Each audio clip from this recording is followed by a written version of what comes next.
Notice my hat.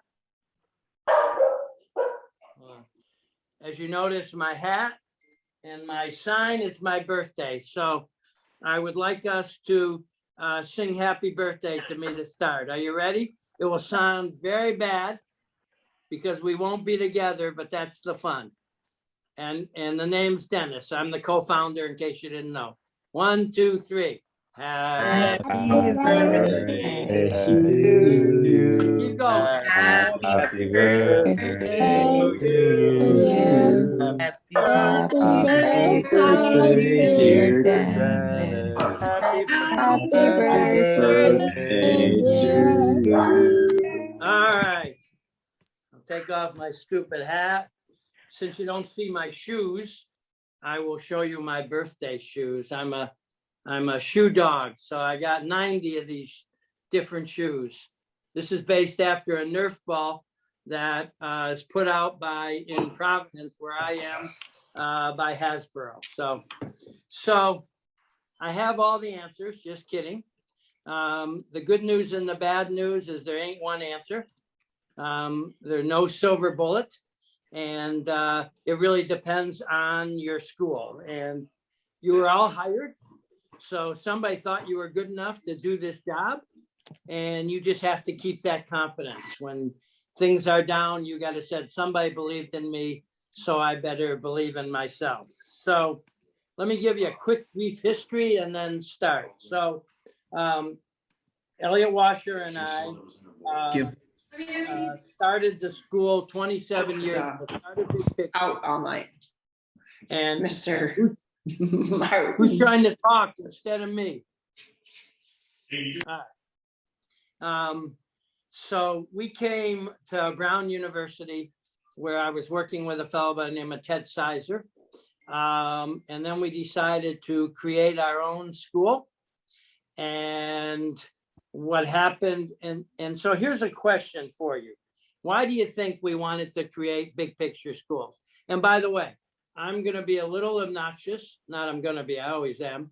And cut people off if you're talking too much. And it's no insult. We just have 30 people here. And I want to, so don't feel bad and you can keep talking, but I'll cut you down. So keep your answers short so we can all, and I'd love to hear from everybody. Think about, you'd like to say something in the next hour and a half. So why do you think Elliot and I wanted to start a very different school? And you can I can't call on you, raise your hand and speak. Yeah. I think it's because education was not doing a great job of preparing students to be outside of the classroom. Yeah, very good. Absolutely. Give me two more.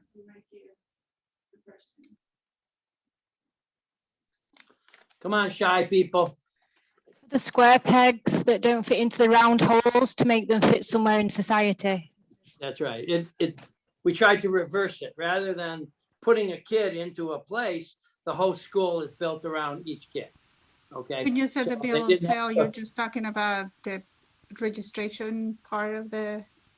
Oh, I don't have a bill of sale. I didn't understand the last thing you were saying.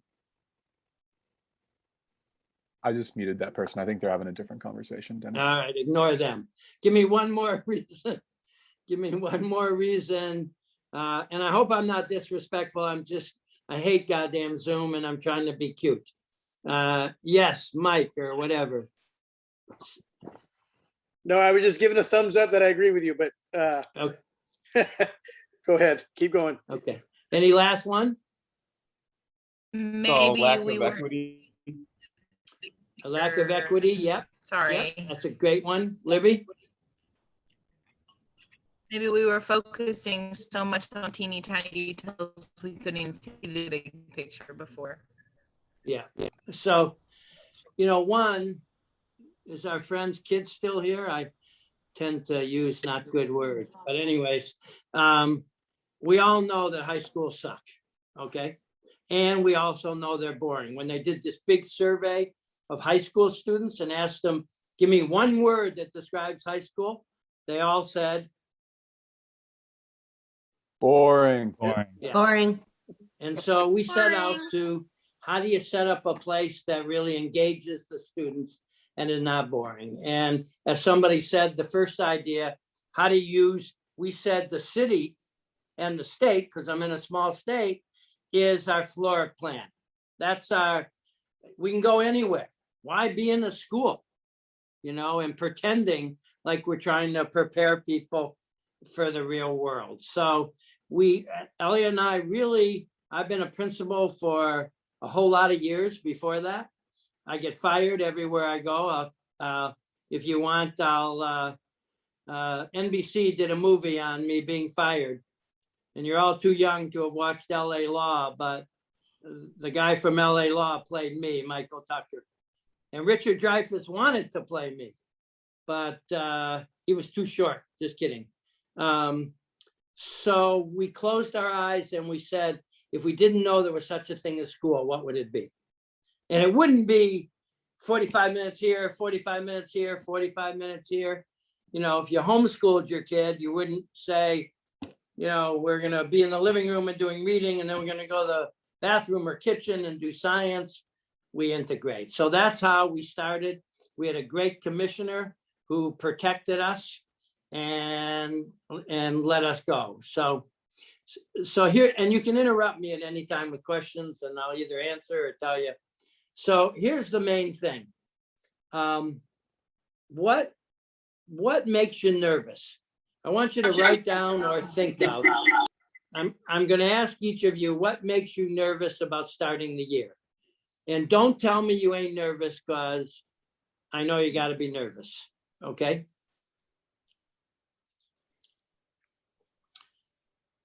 I'll give you a couple seconds to think about that, and then just start raising your hand. All right, go. Sarah? I was going to say organization. So you're nervous that you're not going to be organized enough? So it's a good thing to be nervous about, because you're going to have a lot of different curricular, a lot of different student activities, and that's something you really got to work on. So that's a good one. Who else? Where's my bearded Building man? a good, Go on. good culture right off the bat in advisory. So that's probably one of the most important things also. I'll probably say that about everything, because if you can get that culture built, the other stuff takes over. And you've heard the saying that culture eats strategic planning for breakfast. Okay. So it don't matter what you do if you don't have the culture. Okay. And it doesn't mean the kids got to love you, and, you know, and that's the main thing, but it is developing that culture of respect. Okay. The other thing I say in preparation, when people ask me, how do I prepare? And I don't know if you're in situations you can do this. I say, go to each kid's house before school starts. Take a couple kids out to McDonald's. Take a couple kids bowling. Get them before they come in school and got to act like a weird school kid. You know, let them know who you are. And then you know them. And the first day, you're not like, oh my gosh. And the one negative kid leads you. So I think the best preparation to start with is getting to know your kids individually outside of school. So somebody else, those are all great, man. I'm thinking about some of the learning lags, both emotionally and educationally, over the last 18 months, and wondering what we can do to best support our kids where they're at right now. Right. That's so I'm going to teach you a way to talk about that differently. I don't think the kids lost stuff. They gained different things. Okay. And the beauty about being in a big picture school, at least my school here, so we started the Met, every kid had their own project. The attendance was the same when they were there. If grandma was living with them, their project was to interview grandma. If, you know, a kid who had a grandma living with him who couldn't do computer and then was moving out, did a program teaching old people Zoom. So I think it's not, I mean, everyone says that, so I'm not criticizing that, Elizabeth, but it's like, you should talk about what you learned over this time. You know, most of our kids said they learned more about themselves during this time, and then build. You don't have to make up, you know, so go from there. That's all. Couple more and I'll move on. Oh, I've been thinking about coming at it from the special ed lens, reintegrating our kids who were thriving online, our high anxiety cases. So reintroducing them back into the school, you mean? Yeah. So I think they'll love it, right? Because of how hard it was online. And I think you do have to answer you too, Elizabeth, you do have to think about a lot of the trauma and anxiety that's happened. I say yes to that, less to they didn't learn something that they're going to forget anyways, you know? And so I think for you, it's kind of talking about what did make you nervous during that time? What made you nervous?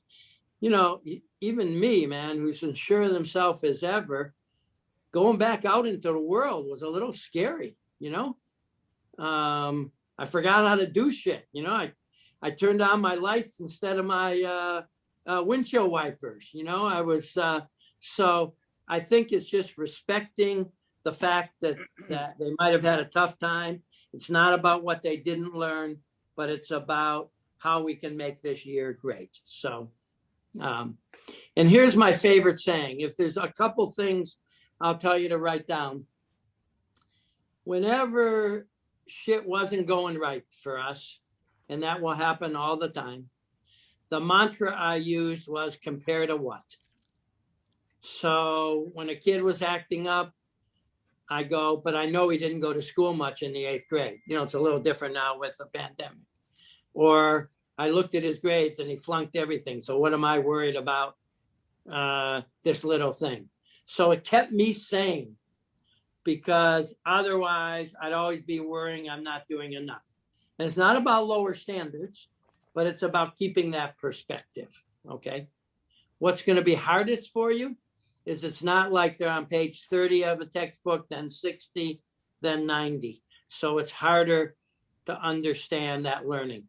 And by the way, some of your schools may be less big picture-y, and all my answers are really talking about the purest big picture. So it may be you have all classes and so you have that, but I'm trying to give you the other answer. I'll take one more: anxiety or nervousness. I'll go. I would just say I'm anxious about, you know, students coming in, not knowing who they are and whether or not I can establish those rapport to get them to buy in and engage. Sometimes I see, especially at my school, because it's a court and community school, I get a lot of kids come in, they seem like they have a lack of motivation. They're not sleeping right. They're not eating right. Yeah. They come in and they put their heads down. And I just want to get them to be motivated and engaged. Yeah.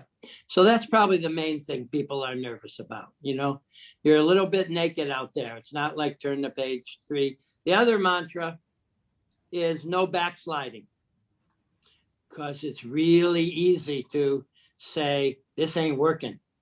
I better take this out and just tell them to do this, this, and this. So it's a ride, you know, that you'll have.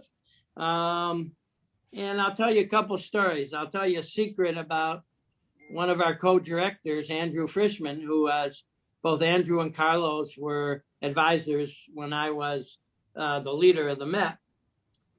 And every day I went in Andrew's class, his kids would really, I hope you don't mind me swearing, but his kids would really beat the shit out of him. Would really, you know, here was a white boy from a private school, most of my kids of color, and they knew how to push his button, okay? And by the end, when the kids graduated, they loved him so dearly. And I used to do exit interviews of all the kids. I said, what happened? I saw you beating them up every day, making fun, not doing stuff. And I've always gone by what they said. They said, we did that. And every day he came back like it was a new day and just treated us the same way. So I think you know, you're going to get knocked around a little. And as a teacher, you'll say, what the hell am I doing? Take a deep breath, go for a run, do some meditation, do something, have a drink, and then come back the next day with the same positive attitude. And so you got to understand this. Most of the kids are coming from schools that they don't trust their teachers. And so because you say you can trust me, don't mean nothing. You got to be tested. So assume that. Assume you got to be. And it's not saying yes to everything, okay? Because they're testing you on how far they can go. Mm-hmm. It's being who you are, setting your own standards, and it's your new family, you know? The other thing, I don't know what people are allowed, but in their schools, I would get people out of school right away on some kind of trip because kids act differently outside of school. So if you have a chance, even if it's a walking trip someplace, a picnic, you know, we used to do overnights, man, and the kids remember that forever. So I don't know what's allowed, but your job is to keep thinking of cool things until they slowly come around. Okay. So let me say in the simplest way what the philosophy is. Okay. So this is a good question. How many of you have gotten or read my book? So Ann Elliott's book. So one, either say to your principal, get me a book. Dennis said they're free. Or two, write to me and I'll send it to you. Okay? Because they're both important philosophical and stories and help you. So Dennis, can you put your information in the chat? Because I would like to get a copy. Yeah, Wilson, can you put I got it. D. Litke at Big Picture? Yeah. So send that to me with your address and I'll send stuff off.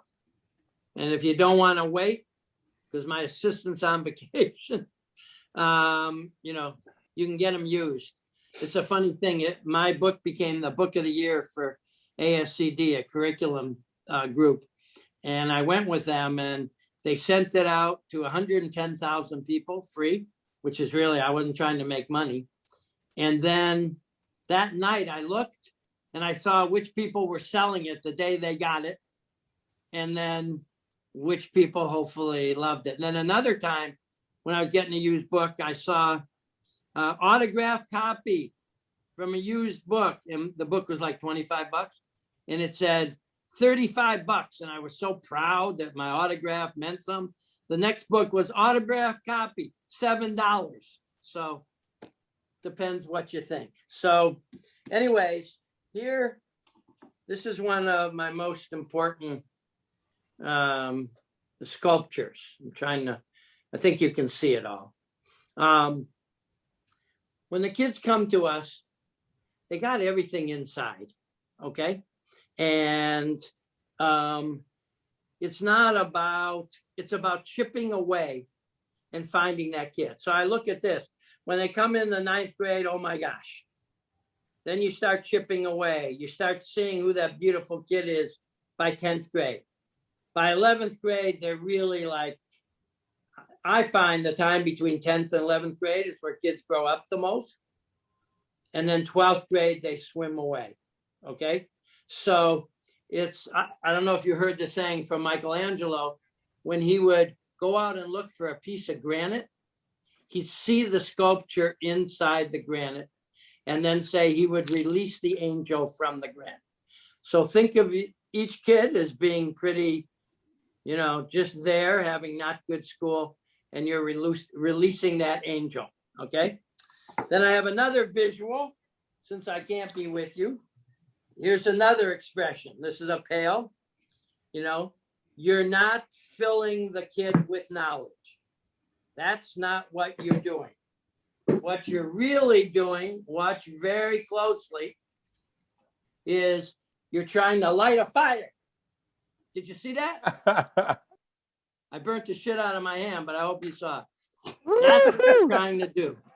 Not fill the brain with stuff that they're going to forget. but to light a fire that they learn forever. You know, one of my first schools, I had a great history teacher, and she was real tough. And the kids took the final exam as 11th graders. They did fantastic. They got all A's and B's. They were so proud. 2 months later, I said, Mrs. Hall, can we give that exam again to that group?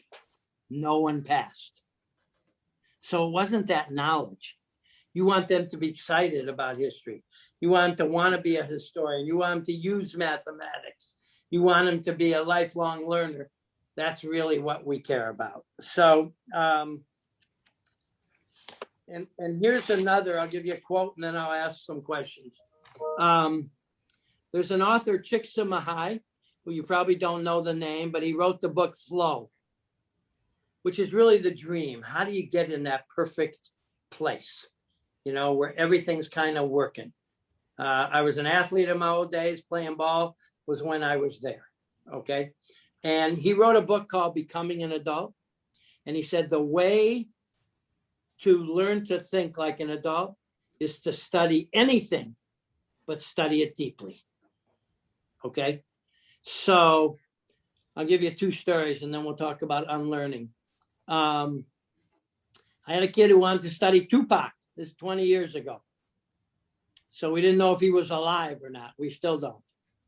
And trying to be a cool principal, I had to let her study Tupac, right? So it came time for exhibition on the 8th week. And everyone knew she was studying Tupac. The room was filled. Like most of our exhibitions had like 15 or 20 students in them. That had 45 students with the mom sitting right in front. So I had to hide because I'm going to tell the mom, your kid studied Tupac for 8 weeks. So she had read everything about Tupac. Kids asked great questions. I snuck out of the room before the mom could get a hold of me. And then 1 year later, when I saw Deb, she had just come back from South Africa. She had met Mandela. And what happened, she had to start with Tupac. She couldn't start with anybody else. That's who she loved. But then her advisor said, hey, there's some other cool dudes that say some stuff. Take a look at this guy, Mandela. Take a look at Malcolm X. And that's how she spread. So your key is, it's not about where you start, but it's what you end up. And trying to force kids to do shit just don't work. Yeah. The other thing, there was a teacher of mine, took his kids on a talk with me. And a kid brought along like 9 books that he read in the first half of the year. And he said, every year the teachers told him what to read up to 8th grade, and he never read anything. This time they didn't tell him what to read, and he just read 9 books. So find that passion, find that interest in the kid, you know? So let me get this next thing. The biggest thing for you is to unlearn what the hell you've been doing all these other years. It is easy to say, I believe in the big picture philosophy. It's what it's what I've been wanting to do. I found my place, but it's not so easy to get rid of some of those old habits. So I'm going to stop talking for a while. Think about your own unlearning and what you think you're going to have to unlearn to be a great advisor. It's a tough question and there ain't no right answer. Grades and credits. Grades and credits. So especially, I mean, some of you still have grades, you know, grades can't be the motivator. It's got to be internal. So that's a big unlearning. Okay. So that's a good one. What would you say? Grades and credits. And what? Credits. And credits. Yeah. Well, I'm assuming the credits are the same. You know, a kid goes through 10th grade or 9th grade. It's just looked at differently, but that's a good one. Next one. The normal daily schedule. Yeah. So One, every one of you will have a different one according to your school. I would be very aggressive. I always worked with my teachers for 2 weeks before school. Okay. And I would say this: plan the first day real clearly, plan the first week in a broader way, and then the month.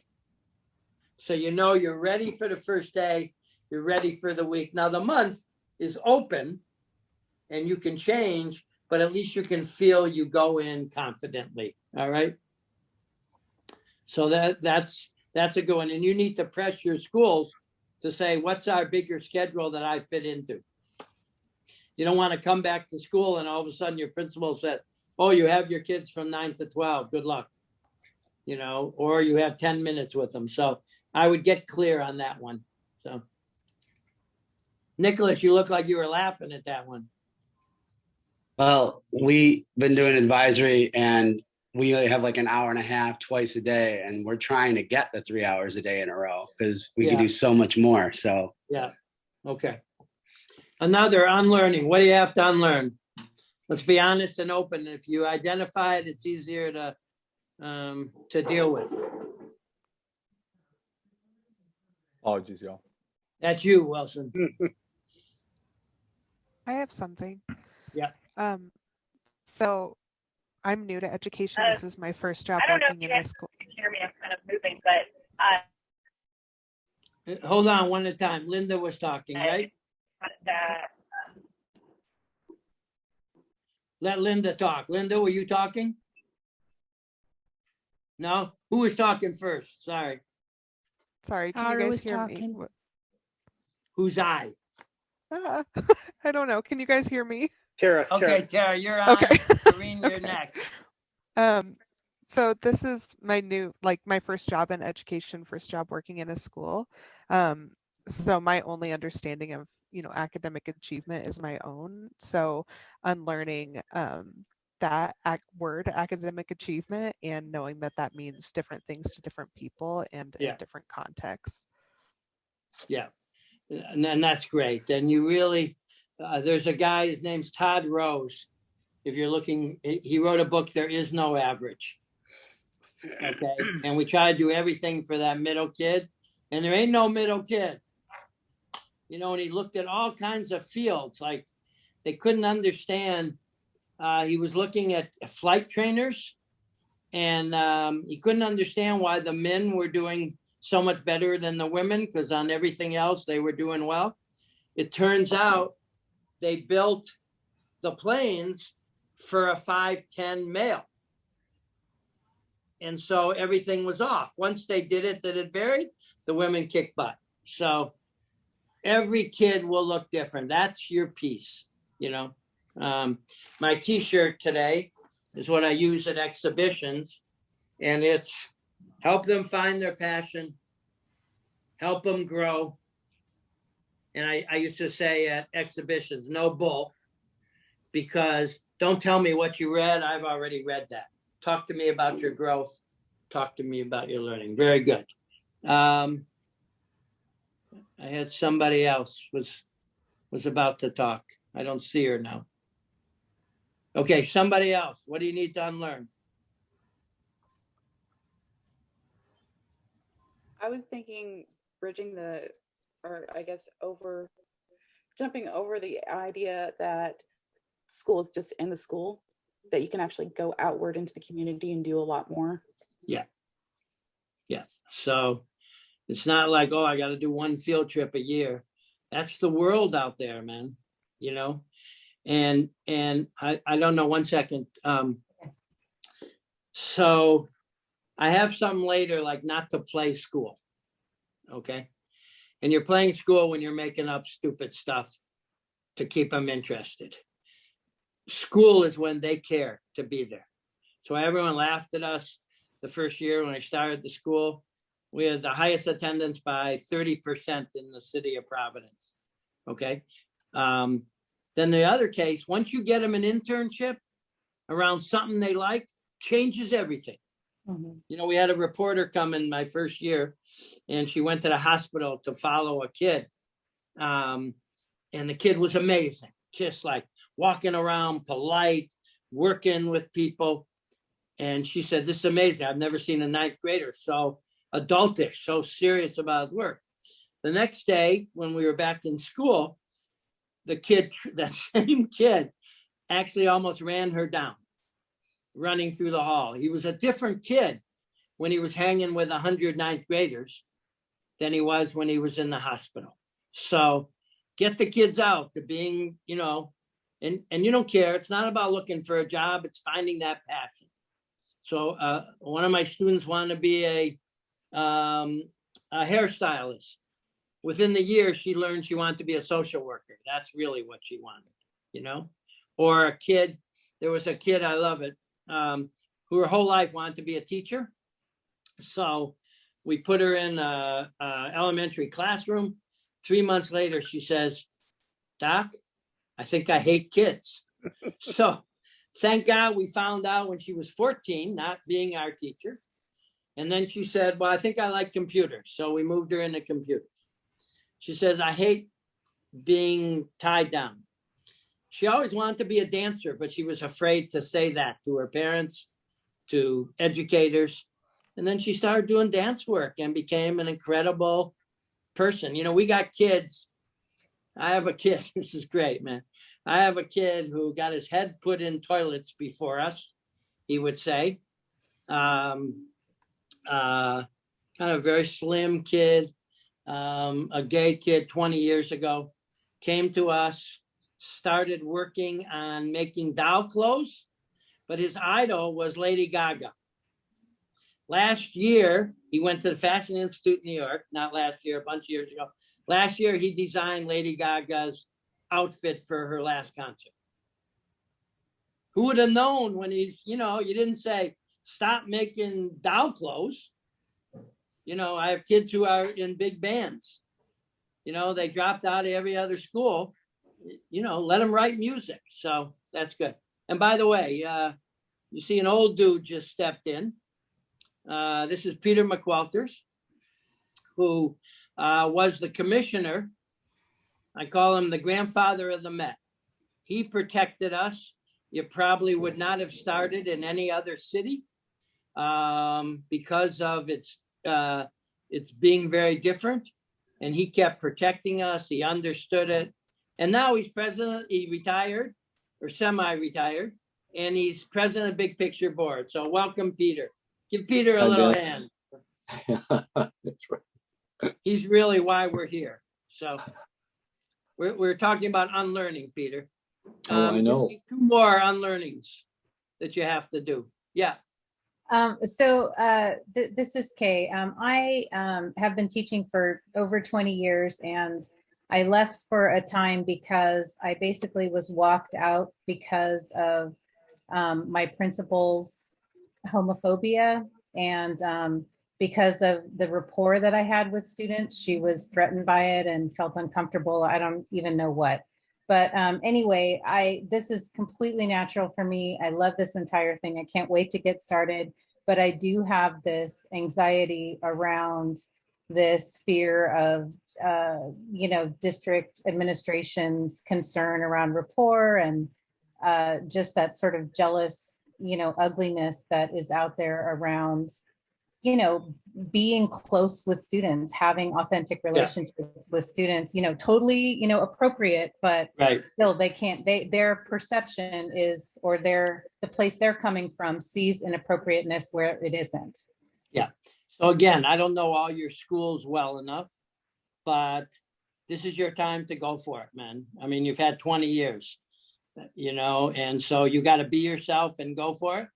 If that school doesn't work, then you go to another big picture school. But hopefully that's the respect we have in the school from your leader, from other people. And I feel for you because that's why I usually get fired. It's like people called him Doc, not Dr. Lidke. That's no good. He took people out to lunch. So I think the other three things, so I've had you write down two things. The other is relationships, relevance, and rigor. And relationships is first. If you don't have that, you ain't going nowhere. Okay. I could, on a Friday afternoon, I did it once. We had some visitors from Japan that could only come on a Sunday. I said, who wants to come in and speak with them? You know, practically every kid raised their hand. I picked 30. They were here Saturday morning. So it's about the relationships they have.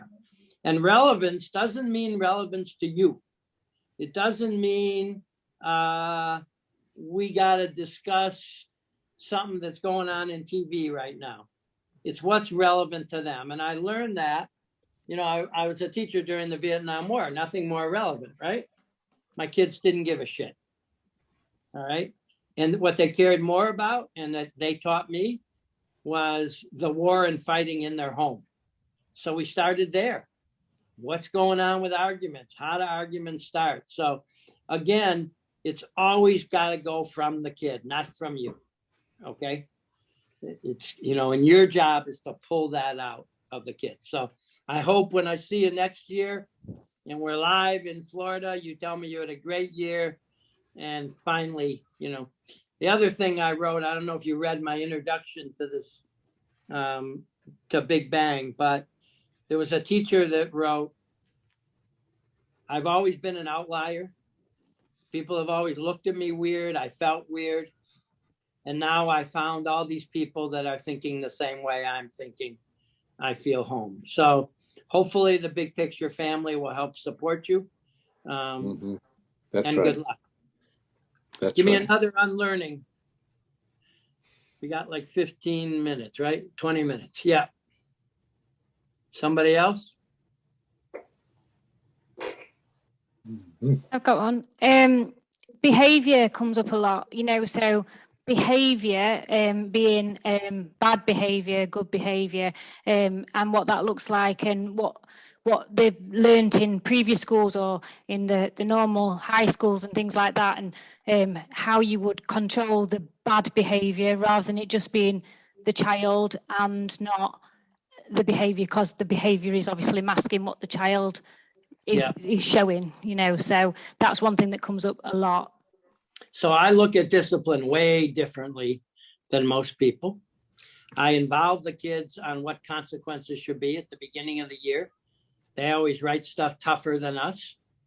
And I built any rules. I don't have a lot of rules, but I build it around respect. And it's respect for themselves, respect for their teachers, respect for their classmates, and respect for the building. Okay?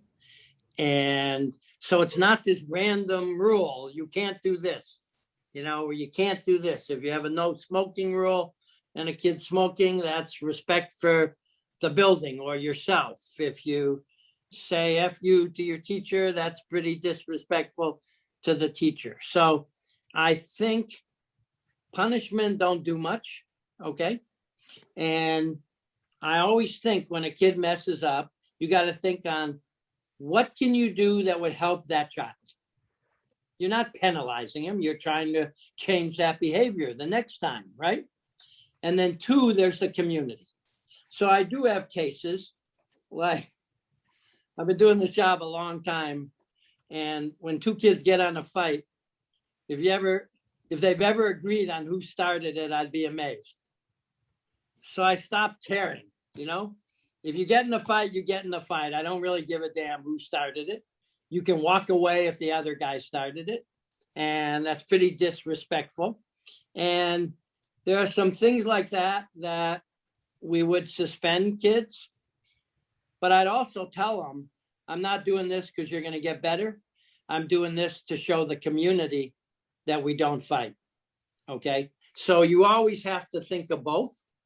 And we hardly suspend kids. Let me tell you, if you can find the kid's passion, I usually have one discipline problem the first couple of days with a 9th grader. And a 12th grader usually takes care of that. Says, we don't write on the wall here, you know, or we don't talk like that. And so it's really about creating an environment where a kid doesn't have to act up. Where a kid doesn't have to act up because he can't read because you're making him read to the whole class. Or, you know, the cool part is a kid in my school who came from a wealthy district. You can come from anywhere in Rhode Island.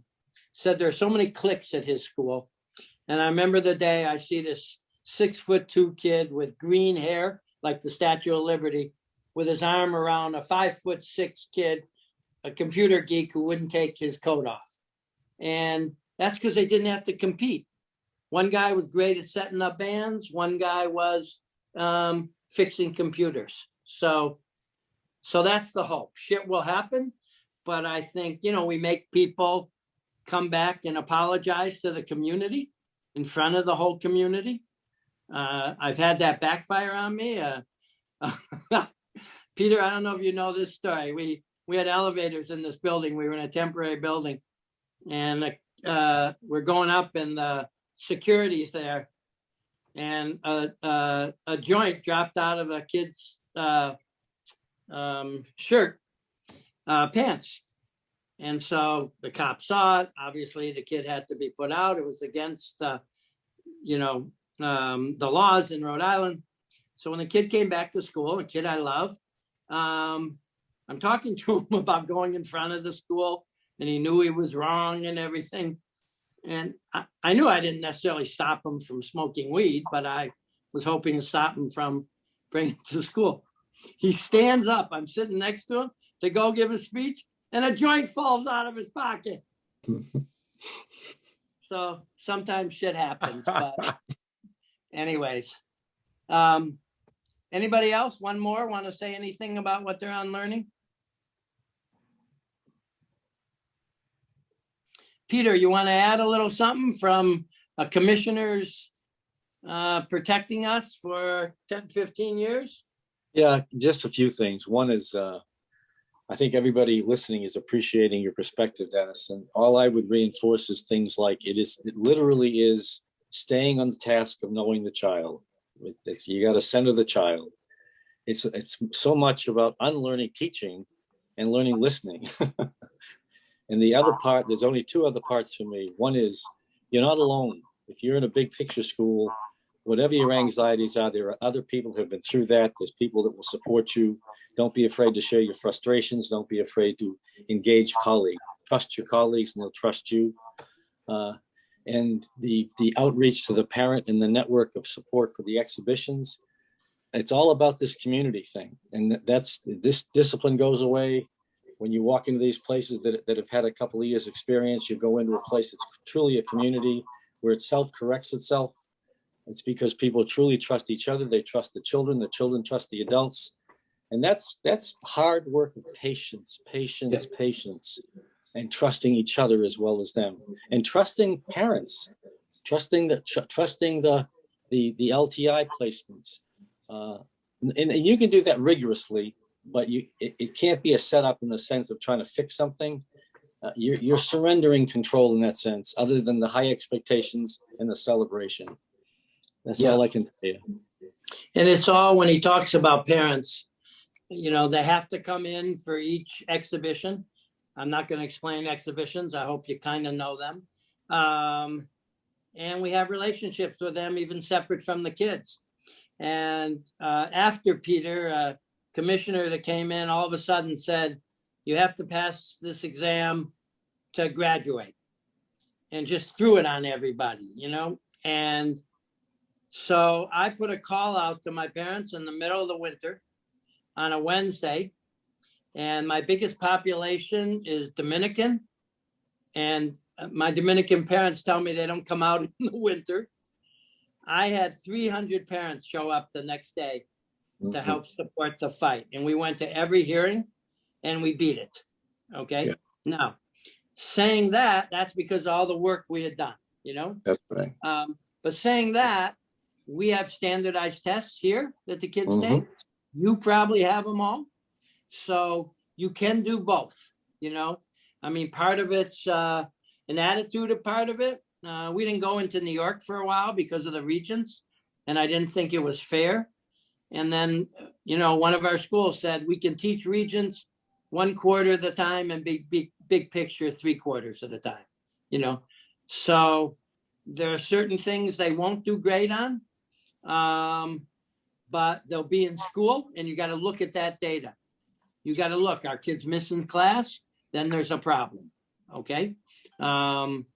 And so again, it's built around that relationship. So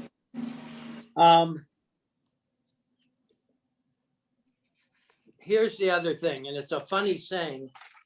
You're going to find times where you're going to say, what the hell am I doing up here? Okay. And although I expect to be honest with your kids, you can't say, I don't know what I'm doing up here. Okay. So there are two thoughts. One, fake it till you make it. Okay. Pretend like you know shit. That's all. I've been doing that my whole life.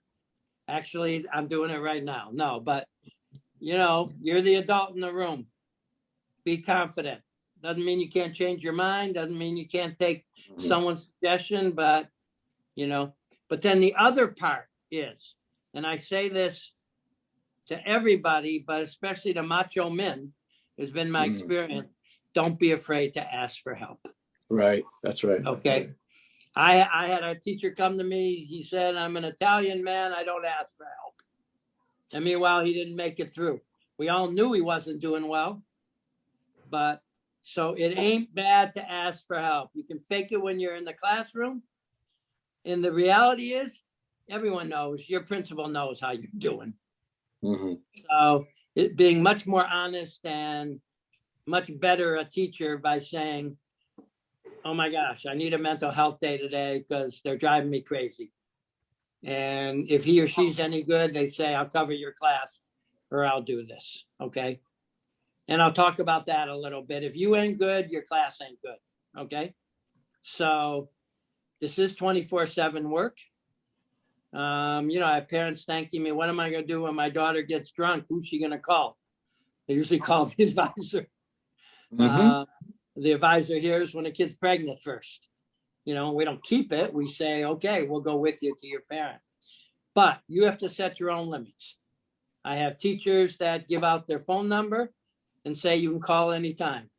I have teachers that give out their phone number and say, I don't want you to call after 6 unless it's an emergency. I have people that don't give it out. So it don't matter what that next teacher is doing. You got to do what feels right for you to take care of yourself. Okay.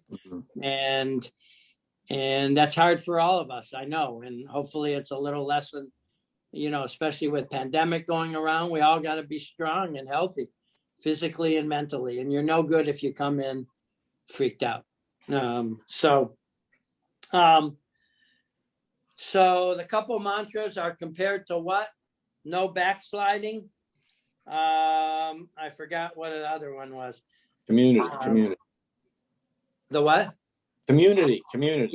Yeah, community. So I'll leave it open for a couple questions. We have about 8 minutes, and then I'll finish with some stuff. So any big question you're dying to ask?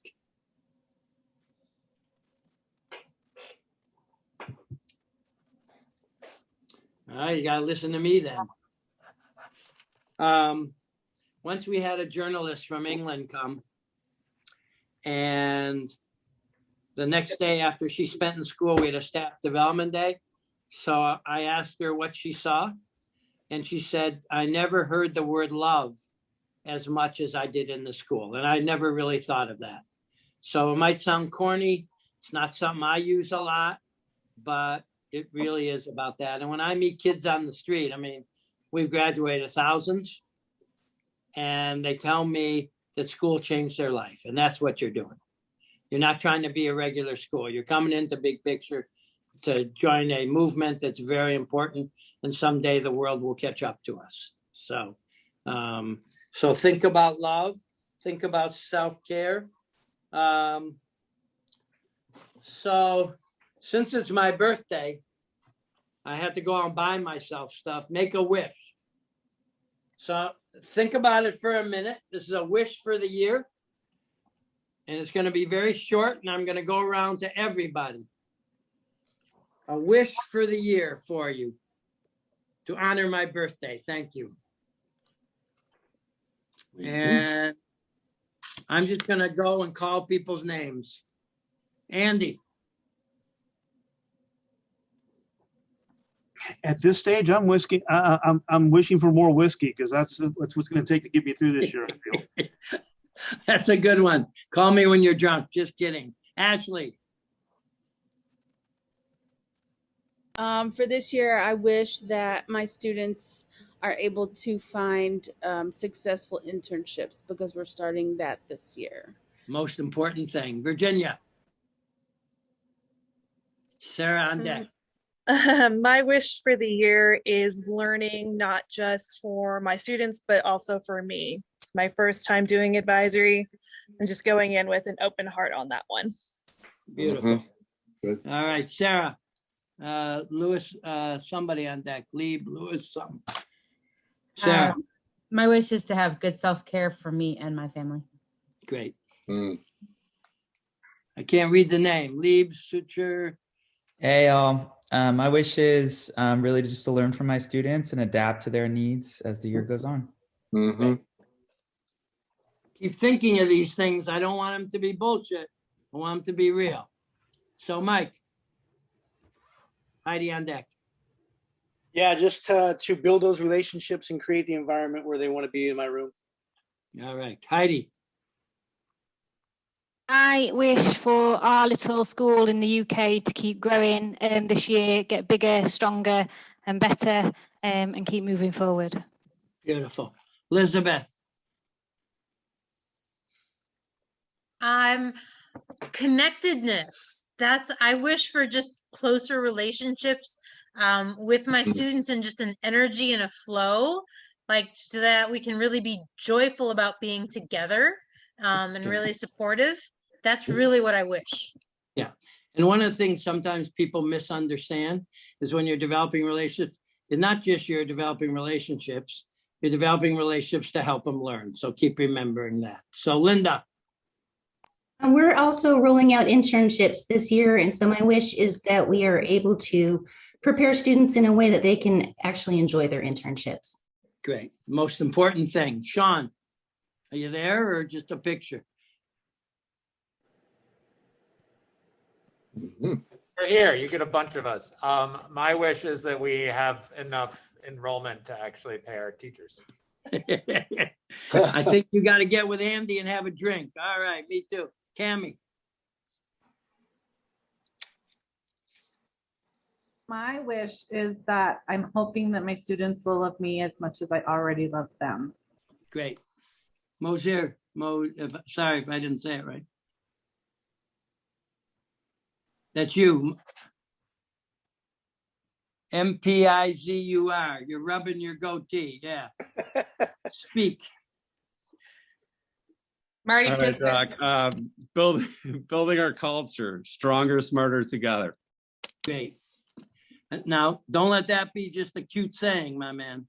Keep checking yourself. Kay. Safety. I want to meet my kids where they are and create this safe, loving, inspiring space for all of us. Beautiful. I'm skipping you, Peter. Gretchen. My wish is that we end the year next year excited to come back in the fall because we like working together and being together. Love it. Samantha. My wish is for our senior class to be proud of themselves after they graduate. That's great. Kate. My wish is that my middle school students, because we're starting a new middle school, will feel loved and learn a lot. Beautiful. Pedro. My wish is to have a balanced year with academics, relationships, collaboration, and home and work balance. Positive Beautiful. Balance overall. Yep. Elise. My hope for the year is that students find that inspiration to push themselves further, while at the same time really embracing environmental ecology. Okay, very good. Tierney, we got 4 more. My wish is that our students feel a sense of excitement this year and just really, I don't know, we need a different energy. So we need our kids to come back and be engaged in school. So we need to help them with that. Christine. My wish is that I am able to reach all of my students and I'm able to pull this off. Who's talking? Was that Christine? Yes. Are there two Christines? All right. I didn't Yes. see your Oh, mouth. there's- Do you want me to go? Oh, there is. I'm sorry.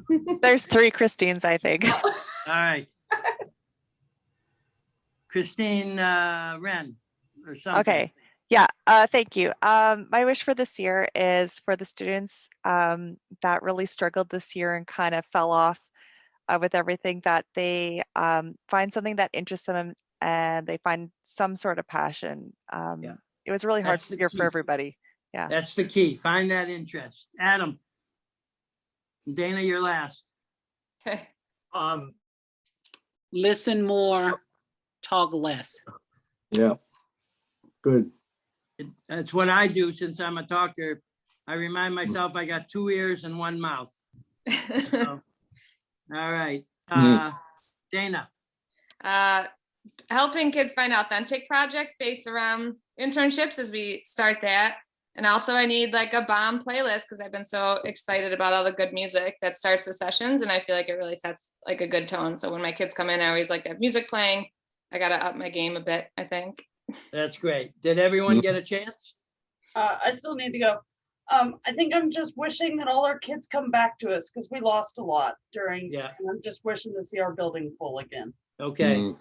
And just never lose this shit takes time, man. So never lose that confidence. The other saying that I wanted to make sure you remember is when you get down, compared to what with your kids? If your kids aren't making it with you, they were probably twice as bad before. And that helped me say this kid would be on the street. I'd rather have him half-time than being on the street or not doing, not doing homework. So the good news, it's exactly 3:15. I think Wilson has to have you fill out something. I'll put a little survey link in the chat, y'all. If you wouldn't mind just clicking on this, Dennis does this session every year. So people think I'm good. Take a second. And since they told me I couldn't swear much, I found this book. Be fucking amazing, all right? That's your job, everybody. Remember that. That's your job. All right. Peace. Love you. Thank you for singing happy birthday. See you in a year in person. Happy Thank birthday. you.